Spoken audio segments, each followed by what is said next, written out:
Isabela Broadcast Center, himpilang tumatalakay sa mga proyekto at serbisyong tunay para sa tao. Hatid ang mga programang nag-uugnay sa bawat Isabelenyo saan mang panig ng mundo.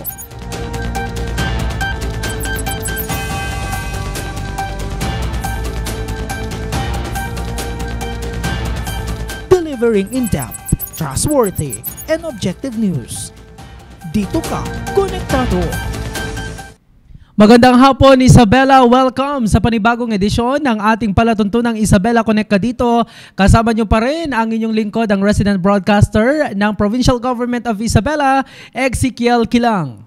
Kasama nyo rin po ngayong hapon ang inyong lingkod, Faye Andres. Magandang hapon, partner, at syempre magandang hapon sa inyong lahat.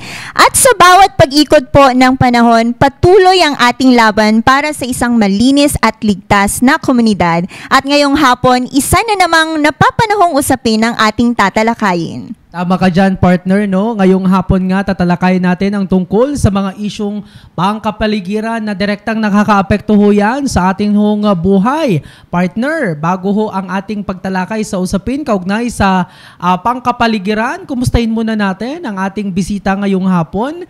Ayan, narito no, sa ating ang tabi, ang ating forester, ang ating Environment Natural Resources Officer ng Pamalang Palalawigan ng Isabela, si Forester Jeronimo Kabakkan Jr. At syempre, si Forester Rosemary Zabala, ang ating namang Assistant Environment Natural Resources Officer ng Pamalang Palalawigan ng Isabela. Papatin muna natin sila, no, partner. Sir Jeronimo, welcome ho sa Isabela Broadcast Center. Thank you, Sir Ezekiel. Magandang hapon po sa ating lahat, Sir Ezekiel, Ma'am Faye, at sa ating kalalawigan dito sa probinsya ng Isabela. Magandang hapon po sa ating lahat. Ma'am, good afternoon po. Thank you po for gracing po itong programa, no? Magandang hapon din po sa lahat ng mga nandito ngayon at sa mga tagapakinig natin sa ating live broadcast hapong ito. Good afternoon po sa lahat. Naku naman, syempre, again, no, Sir Ma'am, maraming salamat po sa pagpapaunlak sa aming imbitasyon sa inyo at kayo ho'y makapanayam ho namin sa Isabela Broadcast Center dito ho sa programang Isabela Connect ka dito. Pero para ho makarami ho tayo, no, partner, tanungin na natin sila Ma'am at Sir, no, kasi katatapos nga lang ho kanina, Sir, no, yung third quarter meeting for Provincial Social Waste Management Board o yung PSWMB kaninang umaga. So kami po ho ay lubos na nagagalak na kayo ho ay nandito ngayon. Maaari po ba ninyong ibahagi kumusta so far yung event ho na ito bilang kayo din ho yung PSWMB Head Secretariat, no, Forester Jeronimo, sir? Yes, sir. Sir Ezekiel, it's an honor to be here. My first time.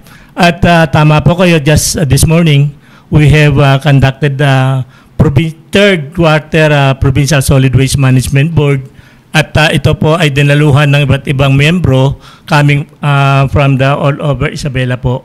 Kasama natin yung mga representative ng ating mismo mga congressman. Ito yung representative of the representative. So marami po tayong actually last meeting this morning, majority of the members attended. So, kanina, no, napakarami. Gaano karami ho yung umatendo kanina? Ho? Yeah, doon sa yung actual members po ng Solid Waste Board is 57. Ang nag-attend po is 31 this morning. So, meron po kayong quorum. Meron po tayong quorum. It's majority. Okay. So dire-diretso na po tayo, no? Para nga sabi ni partner, makarami tayo sa usapin natin ngayong hapon. Sa atin po kasing bansa dito sa Pilipinas, ang solid waste management ang isa po sa pinakamalaking hamon na hinaharap po ng ating gobyerno at pati na rin sa ating mga mamamayan, sa ating komunidad, ano po. So batay po sa mga reports, tonelada pong mga basura ang nalilikha natin taon-taon. So, that is why, ang mga pagpupulong po, tulad nga po ng isinagawa ninyo kaninang umaga, ang mga pagpupulong po na gaya po ng mga ganyan na isinasagawa ng mga ahensya ng gobyerno, isa na nga rito yung inyong meeting kaninang umaga, mahalaga para planuhin at magkaroon talaga po tayo ng tamang implementasyon at continuous monitoring po ng batas na tinatawag nating Republic Act 9003 o ang Ecological Solid Waste Management Act of 2020. So, una pong tanong, yun pong 10-year solid waste management plan natin, anong taon po ang sakop dito? At na-achieve po ba natin yung mga itinakdang goals based po sa target timelines? Yeah, thank you po diyan sa katanungan na yan. Actually, yung Provincial Solid Waste Management Plan ng probinsya po ay ito effectivity. Ang effectivity nito is 2018 up to year 2027. Okay. At lahat po naman ng nakasaad doon ay maring ito pinapatupad ng provincial government sa pamamagitan ng Environment and Natural Resource Office.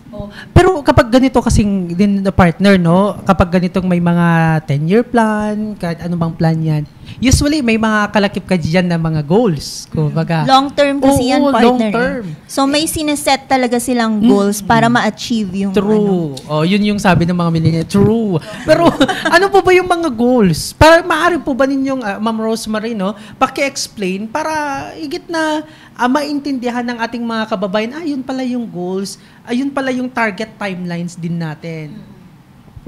So, thank you sa question. At ang isa sa mga pinakamahalagang goals, among the goals, ay yung pagpapatupad ng segregation at source, lalong-lalo na. Kasi yung mga karamihan sa basura natin ay galing sa mga bahay-bahay. Yung pinaka-source ng basura ay mostly mga residential houses. So, kailangan magsimula sa bahay ay nase-segregate na yung mga waste na yan. Kagaya yung ng biodegradable, ihiwalay na doon. Kasi yung biodegradable, yun yung naiiwan sa source. And then yung mga recyclables, hindi rin ito mapupunta sa sanitary landfill, kundi ito ay mako-collect din at dadalhin sa ating material recovery facility kung saan doon i-segregate kung saan doon yung pwedeng ma-recycle, ma-upcycle, maibenta, ganun. And then, meron din yung mga iba pang waste na kailangan talagang i-segregate. May hazardous or may special waste, ganun. So, may kanya-kanyang destination yun. At ang pupunta lang talaga sa sanitary landfill, ayon sa ating batas, ay yung mga residual waste lang po. So, yung mga nabubulok, hindi pwede sa ating sanitary landfill. Maiiwan yun sa source ng waste. Pero, ma'am, no, so yan talaga yung pangunahin na goal na dapat ma-achieve po natin. Pero minsan ho kasi, no, frequent, I don't know, partner, kung napapansin mo, meron kasi yung nabubulok din, nababanggit ni ma'am. I understand na lahat naman tayo nakakabasa, nakakaintindi. Pero yan pa rin yung isa sa nababiolate. Pero ano sa tingin ninyo ang reason? No? Yeah, actually, kahit sa household level, nagsesegregate sila. But when it comes to collection, yung nahiwa-hiwalay. Yung bio, yung recyclables, yung residual, at yung, yung isa, special waste, ay segregated. Pagdating naman ng ating yung truck, yung basurahan, na nangongolekta, isa naman kung hindi naman po hiwalay kung nilalagay sa compartment na basurahan. So, ibig sabihin, kahit within the household level, segregated. Kung yung collection naman ay problema, wala pa rin mangyari. Problema pa rin. So I guess yung pinaka-goals po siguro dito sa programa na ito ng gobyerno is yung pagkakaroon ng awareness sa ating mga mamamayan and yung education din sa kanila. Malaking bagay yun. Actually talaga, kailangan talaga i-enforce yung proper segregation, proper collection, hanggang sa disposal. But the problem is, yun nga yung tanong na, oo nga, yung effort ninyo nakikita ho natin, talaga namang sandamakmak na mga paalala, mga placards, pero hindi pa rin sinusunod ng iba. No? I-observe natin, partner, professional man yan o hindi, kahit nababasa niya, dito yung nabubulok, dito yung hindi nabubulok, mali pa rin yung pinaglalagyan. So what is really the problem? Disiplina. It's Yun! really the discipline. Oo. Yun Walang talaga yun. disiplina. Kailangan may disiplina talaga at ipatupad ng maigting yung ating mga... Proper implementation Yes, po. Kailangan enforcement. talaga ng proper implementation partner dun sa batas. Magsimula sa sarili. Actually, Sir Ezekiel, Sir Rafe, dito sa provincial government, we are already implementing executive order ng ating pamahalaan na bawat opisina ay matutong mag-segregate. Kasi meron na tayong material recovery facility sa likod ng ating opisina. So, dito sa provincial government, alam ko na tayo ay ginagampanan natin ng ating katungkulan dito. Oo, yun naman, no? Kasi model tayo, kumbaga, Yes. no? Ang pamalang palalawigan ng Isabela. Oh, matagal na ho natin pinag-uusapan yung Republic Act 9003. Pero ang tanong ko lang, sir, no? Meron po bang pondo at resources na inilaan ng ating mga LGUs para sa pagpapatupad nitong batas na ito base sa monitoring ho ninyo? Yes, Sir Ezekiel, bati naman sa ating observation sa monitoring, lahat naman ng LGU nag-allocate really for the implementation ng naturang batas. Although, in some cases, may mga LGU talaga na medyo may kakulungan sa financial problem, ganun ba? So, minimal kung minsan at when it comes to MENRO na implementing arm naman, kung minsan designated lang kung saan lang hinuhugot.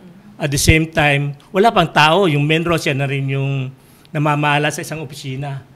Marami po tayong LGU na ganun sitwasyon. So meron nga tayo yung move sa liga ng ENRO na kung pwede, i-amend na rin yung local government code na gawin ding mandatory na yung creation ng MENROs within our municipal level, city government.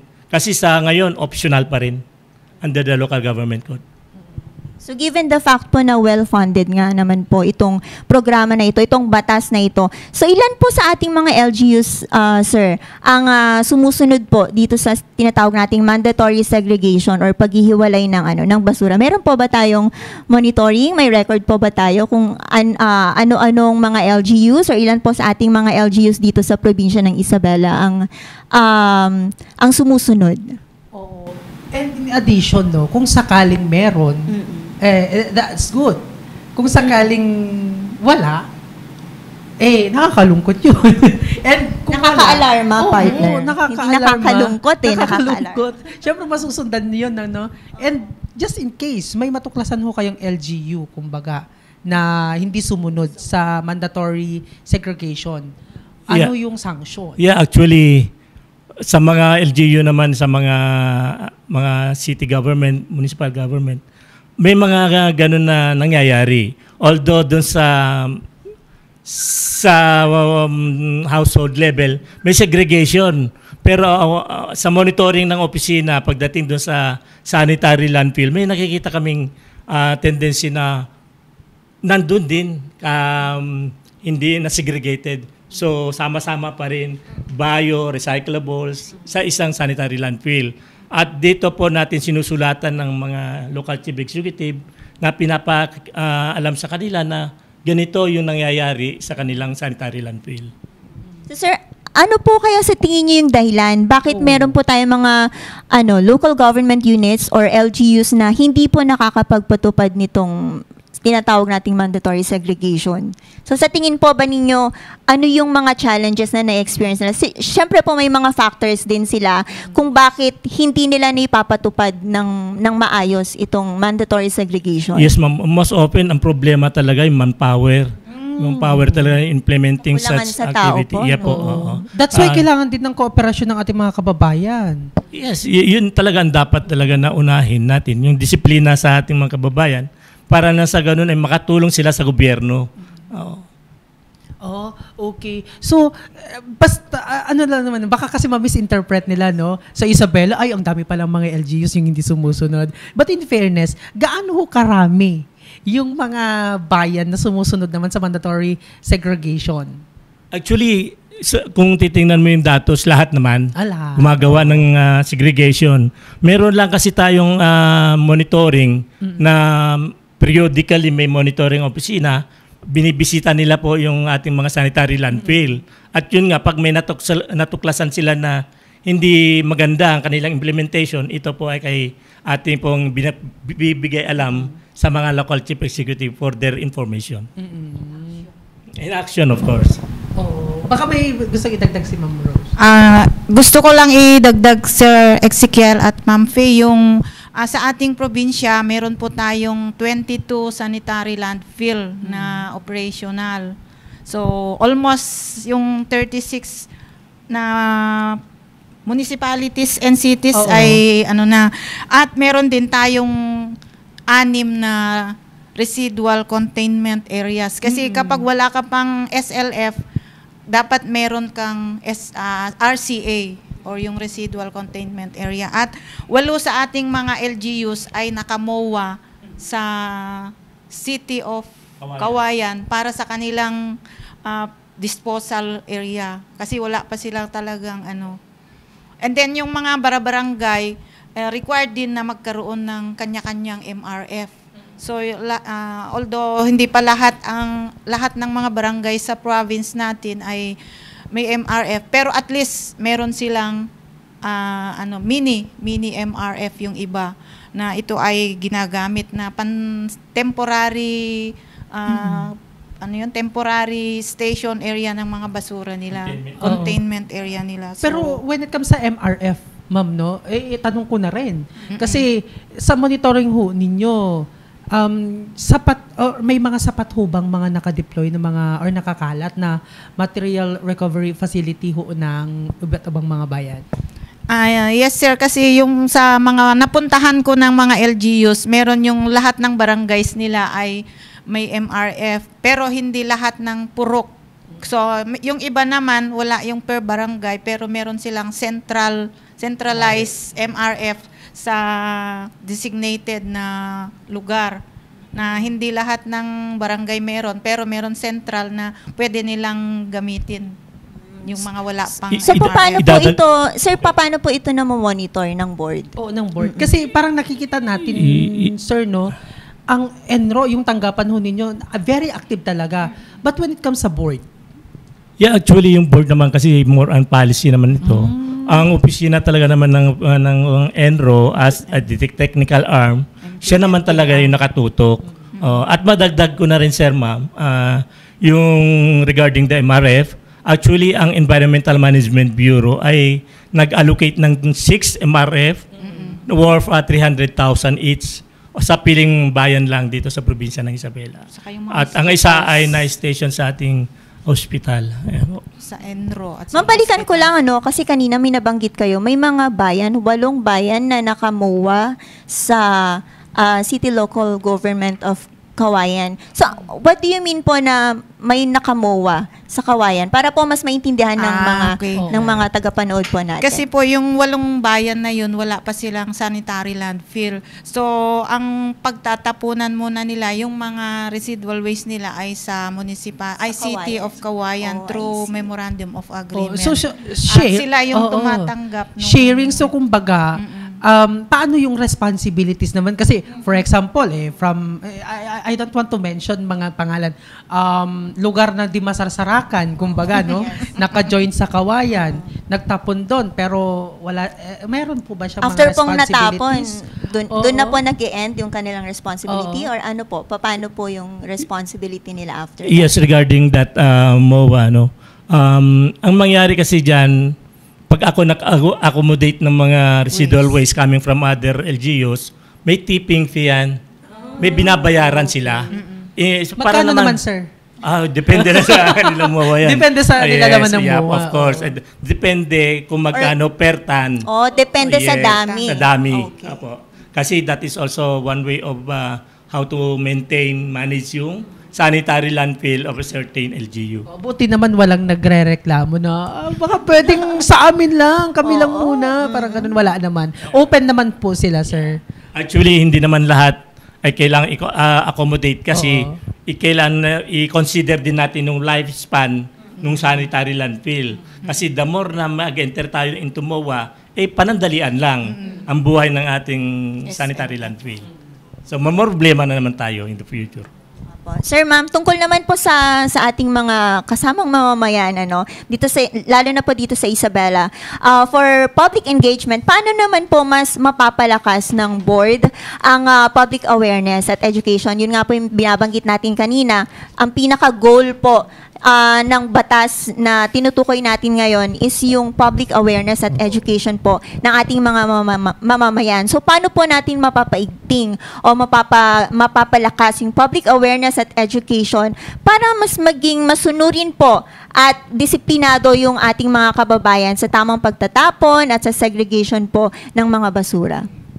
Yes, actually, patuloy din ng information dissemination drive ng opisina, especially of the board, through media, at saka broadcast, and print pala.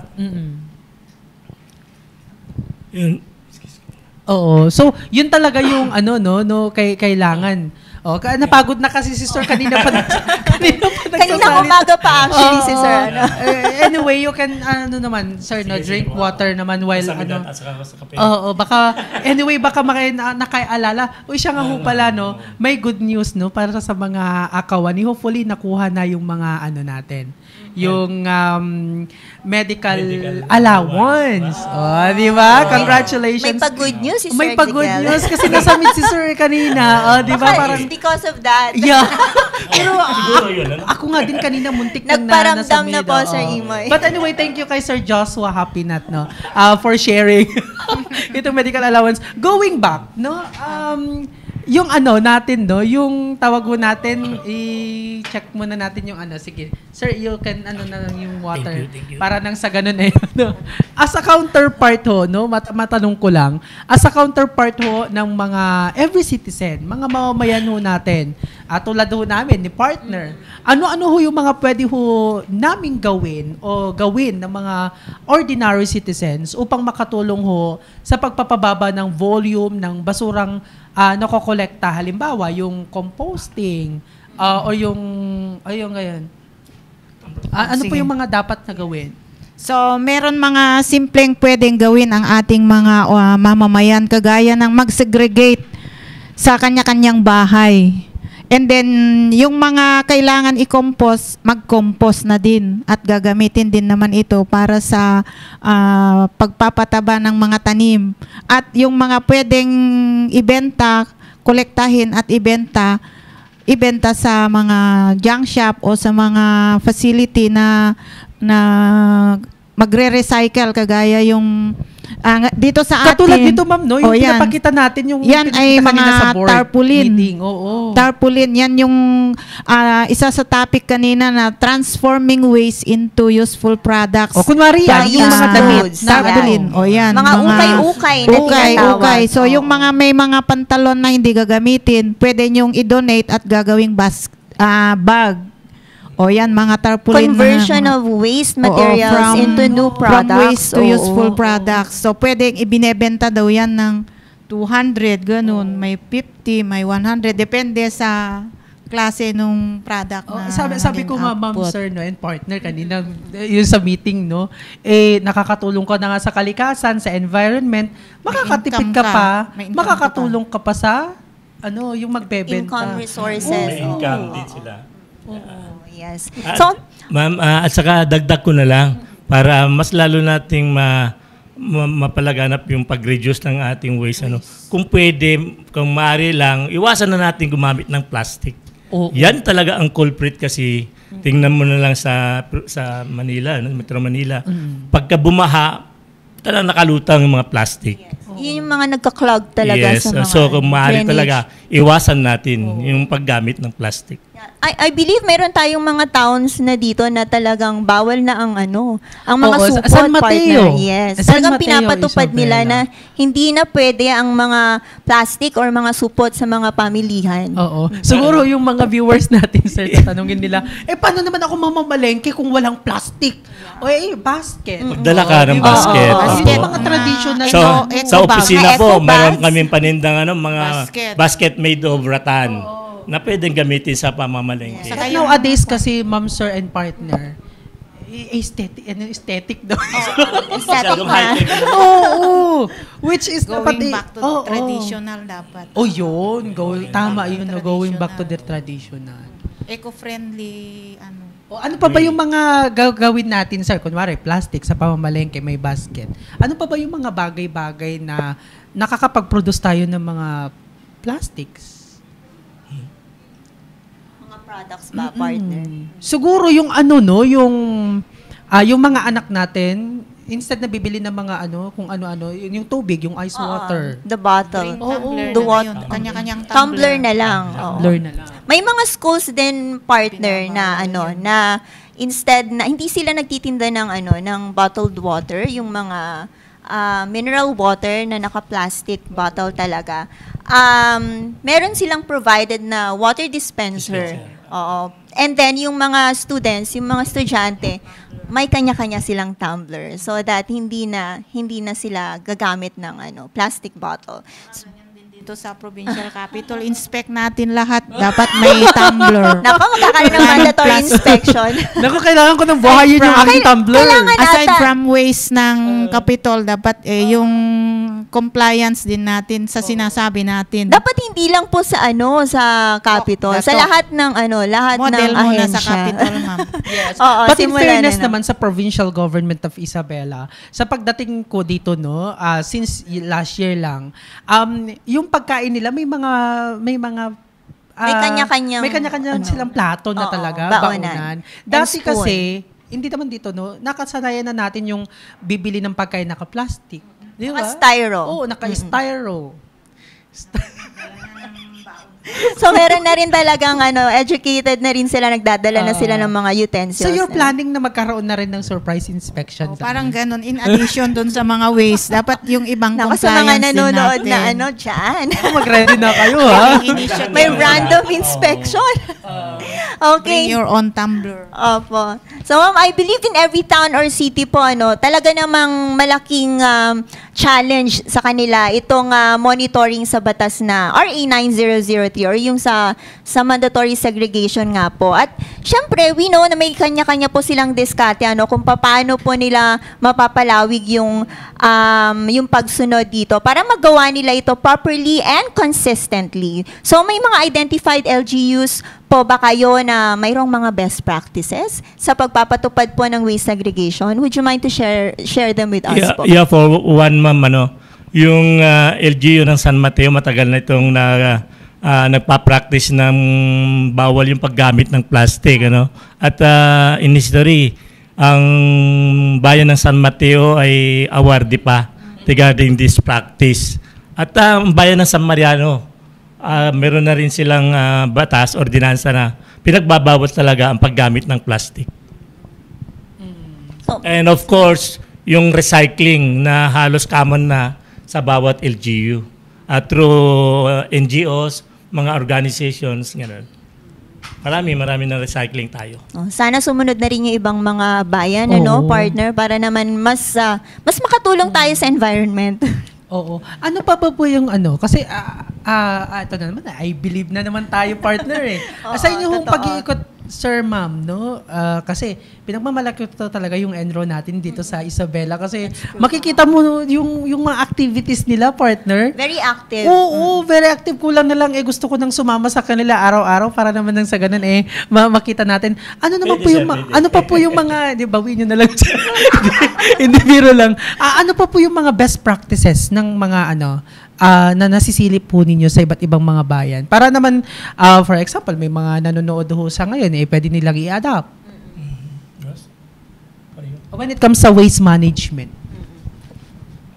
Na pwede pong i-adapt ng mga ng bawat pamilya. Waste management or waste segregation. Well, actually, ma'am, sir, sa atin dito sa probinsya, meron tayong kaugnayan sa IGLO, yung WOW, yung waste, Women on Waste. So they are very active regarding this recycling.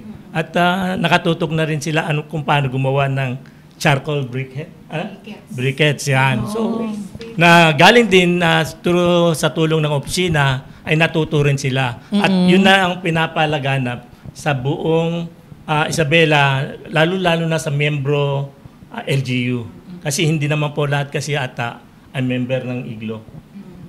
Talaga namang sobrang active din ng IGLO IGLO. partner, no? Headed by Madam Cheat Valencia. Yes. Oo, Hello kasama po kay kanina sa Madam meeting. Cheat Oo. Valencia. Oo. Dagdagan ko lang, sir, Opo. konti. Yung pagko-collect kasi nila ng mga, lalo na yung mga takip ng plastic, unahan yan. So, yung mga kababayan natin na may mga takip ng plastic, huwag niyong itapon. Kailanganin yan ni Ma'am Cheat, ang ating basura queen. Tawag namin sa kanya, basura queen. Oo, basura queen. Kasi Pero, lahat, kapag pumupunta siya sa kahit anong okasyon, kinokollect niya yung mga bottle caps, ginagawang basket. Nakita, siguro pwede nyo siyang interviewin din next time tungkol dun sa mga gawain nila sa waste reduction. oo, siguro, no, Sir Ma'am, Makakatulong. partner, magpaano tayo dito, magpa-demo tayo. Oo, no? pwede. Dito sa Pwede para tayo magpadala o gaya din ng yung- mga different Oo. products nila. Tapos Gaya kung ano yung yung magawa tarpaulin. nila, iuwi na natin. O, yung tarpaulin kanina, yung mga tarpaulin kanina na na-transform into bags. Oo. Pwede rin Imagine, yun, no? mga eco Parang bags. sabi ko nga, simpleng tarpaulin lang yun after ng event. Nandun na nakatiwangwang, which is malaking tulong pala. Parang May pwede hindi mo pang paggamitan. parang hindi mo nga kayang imaginein, ha? Galing ba yan sa tarpaulin? Oo. May, Ayan. Yung mga sample O, di ba, products natin. masasabi mo pag tarpaulin yan na nakatiwangwang sa kung Masasabi mo saan-saan. bang sa likod, sa loob ng bag na yan, may mukha ng mga politicians before? Oh, kaya nga. Oh, 'di ba? So ganyan ka-creative. Oo. gawa Yung po ano. yan ng Magaling. kwan, gawa po yan ng LGU Kabagan through the PDL. Oo. People deprived of liberty. Oh, but speaking of PDL, Sir Ma'am, just to share lang, kasi bilang dating reporter no partner, sa Kawayan din, merong mga ganyan, gumagawa sila. And to share lang, kahit nasa kulungan pala, yung mga bilanggo, nakakahanap buhay pa rin sila at nakakapagbigay pa rin sila ng pera sa kanilang mga mahal sa buhay. Sa pamamagitan ng ganyang mga pag-recycle ng mga gamit. Kaya kinakailangan ho natin silang suportahan. Oo naman. So anyway, yes ma'am, pautangin mo muna ako ma'am para may medical allowance naman. Pero pang medical naman yun, ma'am. Oo. Sa gamot po yun. Anyway, nagiging relax ho kasi yung atin mga kababayan. Parang okay, meron naman tayong tagalinis, meron namang street sweepers dyan. Meron po bang parusa o sanction para sa mga individual o mga establishmento na patuloy na lumalabag sa batas ho sa basura at paano ho ito ipinapatupad para sa kaalaman ho ng ating mga kababayan? Well, actually, sa batas natin sa patungkol sa 9003, no? Very specific naman po na mayroong mga penalty provisions ito. It is either monetary or pwede naman community service. So, hindi naman lumalampas sa isang araw. Maybe, depende doon sa gravity ng kanilang kasalanan. Yeah. Meron na rin po bang nakulong? Wala naman. Wala pa naman ata. Siguro usually mga mga community More on Talaga community yan. service. Or siguro naiisip kasi ng mga kababayan natin na magwawalis na lang ako maski 1 month, 1 week. Dapat talaga kailangan ng ng proper education sa kanila. no? But it's not about the money, no? Yung talagang kung bakit may ganyan batas ay para ma-educate tayo. Yun talaga yung Disiplina. Kaya disiplina. Mamaya baka mas marami ng basura kaysa sa tao. Nako, mahirap yun. Kasi when we compare talaga sa ibang bansa kasi partner yung mga ganyan, mga offenses, nagiging capital offenses. Yung simpleng pagtatapon lang ng basura, capital offense talaga ang punishment nila. So ang mga tao sa ibang bansa like Malaysia, because I've been there, yung mga Sana tao all, doon, ang mga tao doon, takot silang magkalat because ang punishment is capital offense talaga. So siguro dito kailangan lang natin paigtingin po yung yung sa implementation kasi maganda naman yung batas natin True, Proper implementation lang po talaga. Pero wag na natin paabutin pa sa ganung punto, no? Nagagamit ng kamay na bakal. Oh, yeah. Oo, kasi wala naman tayong kamay na bakal talaga. Meaning kakulang ka lang ka talaga. Malambot daw na kamay. Oo. Naglo-lotion yun anyway. Biro lang, kidding aside. Tungkol po sa solution, ma'am sir, no, at kinabukasan, ano po ang alternative na technologies or yung tinatawag nating innovative solutions? Halimbawa, yung waste to energy, biocomposition, na ikinokonsidera ho o ipinapatupad ng probinsya upang harapin ang dumaraming problema ho sa basura. Yeah, unang-una yung natural na way of recycling, yung biocomposting, ano. Matagal naman ang practice yan ng every Filipino, yung biocomposting. Next yung sa recycling, yung kung paano gamitin pa muli or kung pwede mayroon yung maibenta. Sa ngayon po, ang ating buting gobernador ay nakatuon ngayon kung paano tayo magkakaroon ng waste to energy. So may mayroong mga pagkakataon na pinag-uusapan na ito kasi ito na yung kailangan natin sa probinsya ng Isabela. Kung paano tayo makapag-put up ng isang waste to energy. Yeah. Meron na po ano.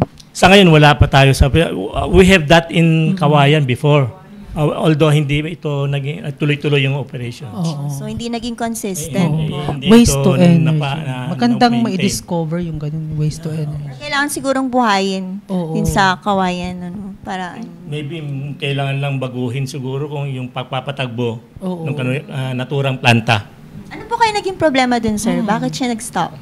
Well, maraming factor talaga. Yun ang antabayanan ng ating mga kababayan. But anyway, we are looking forward kasi alam naman ho natin our governor talagang very futuristic din yun. Thinking niya. Oo. Dami niyang iniisip sa mind para makatulong talaga sa sa ating mga kababayan. Siguro next time partner talaga, no? Inatag natin dito yung mga basura at paano ba natin gawing mas kapakapakinabang pa? Kailangan talaga Ano, ata meron transform? tayong interactive show dito para sa mga ganyan na Talaga program. namang yung kasabihan nila na sa basura, may pera. May pera sa basura. May pera. kala ko may pag-ibig. Diba? May pera sa basura. Oo. Anyway, lumagpas na tayo sa oras. Siguro, ano ho yung mensahe na lang ho ninyo o panawagan no, sa board sa pangunguna ho ng ating gobernador, si Governor Rodito Alban at Vice Governor Kiko Di sa mga residente ho ng Isabela tungkol ho sa kanilang responsibilidad sa kalikasan. So, siguro, Ma'am Rose muna mensahe ho ninyo, ma'am. May message ako dito pero kodigo prepare ko kanina. Sige lang, ma'am. Make sure na hindi ka nahuli. So, mga kababayan, ito. Ang kalinisan ng ating kapaligiran ay nasa ating mga kamay. Sa pangunguna ni Governor, ng ating Governor, Honorable Rodolfo T. Albano, nananawagan kami na sama-sama tayong susunod sa Republic Act 9003. Mag-segregate, mag-recycle at mag-compost. Yun yung pinaka-basic na gawin natin na maitulong natin para sa ating kapaligiran. Ang maliit na disiplina sa ating tahanan ay malaking ambag para sa ating probinsya ng Isabela at sa mga susunod na henerasyon. So maraming salamat po at mapagpalang araw sa ating lahat at sana po ay meron kayong konting napulot sa ating talakayan ngayong hapon tungkol sa maintenance or sustainability ng ating kalikasan o kapaligiran. Magandang hapon po and God bless. Sir Imoy. Yeah, thank you, Sir Ezekiel. Ma'am Puy, sabi nga ni Governor, ang pag-maintain ng kalinisan ng ating kapaligiran at of course yung kalikasan na pag-maintain ay obligasyon ng bawat isa. So dapat bawat mamamayan ng Isabelino ay dapat makipag-participate sa lahat ng aktibidad ng provincial government when it comes to environmental protection. So hindi lang sa gobyerno ito nakahatang. Sa dapat ang participation ng bawat isa ay kailangan natin to really achieve this goal ng ating provincial government. So napakalinaw po, no, dapat joint forces po, not just the government, pero pati na rin, importante ang partisipasyon ng mga bawat mamamayan, bawat Isabelino. Ano po? Ayan. So maraming salamat po sa mga messages nyo sa pagpapaliwanag po tungkol sa batas na RA 9003 and yun sa ating waste management, sa mandatory segregation as well. At sa ating mga manonood, naway naliwanagan po tayong lahat tungkol sa isaping ito at sana ay naging eye-opener po ito para sa ating lahat. At tandaan, malinis na kapaligiran ay salamin na disiplinadong mamamayan. And syempre, no, partner, hello ho sa ilan ho sa ating department heads. We have here watching kunanatoy si Doc Nelson Pagirigan and kay Ma'am Gretchen Valdez. Hello ho sa inyo and syempre, yung ating kaibigan si Edmar Galingana. Hello ho, thank you for watching. At syempre, tulad nga ho ng ating palaging sinasabi, ang problema ho sa basura ay hindi lang problema ng gobyerno. Problema ho nating lahat. Kung hindi tayo magsesegregate sa bahay, magkakaroon ho tayo ng problema ho sa koleksyon. Kung walang tamang Material Recovery Facility o MRF, babalik sa lansangan o sa ilog ang ating mga nabubulok at hindi nabubulok na basura. Tama yan, partner. Magsimula po tayo sa ating mga sarili. Simulan natin sa ating mga bahay-bahay. Isa-isip at isa-puso ang salitang segregation. Ibukod po natin ang mga nabubulok, hindi nabubulok, at reusable or recyclable materials. Maaari po natin gawin ang composting para sa mga nabubulok na basura. At ang pinakamahalaga, gawing refuse, reduce, reuse, recycle, at rot ang ating mantra. Ibig sabihin, refuse what we don't need, reduce consumption, reuse items, recycle materials, and rot or compost organic waste. So sa ganitong paraan po, mas magiging malinis ang ating mga komunidad. Naman, talagang yan pala yung kanina mo pa iniisip. Anyway, maraming salamat po sa ating mga panauhin ngayong hapon. Ayan, si Ma'am Rosemary and kay Forester Geronimo. Sir, no, salamat ho muli na kayo ho yung naging panauhin ho namin ngayong hapon. Sana po ay maging matagumpay ang bawat plano ho ng organisasyong ito.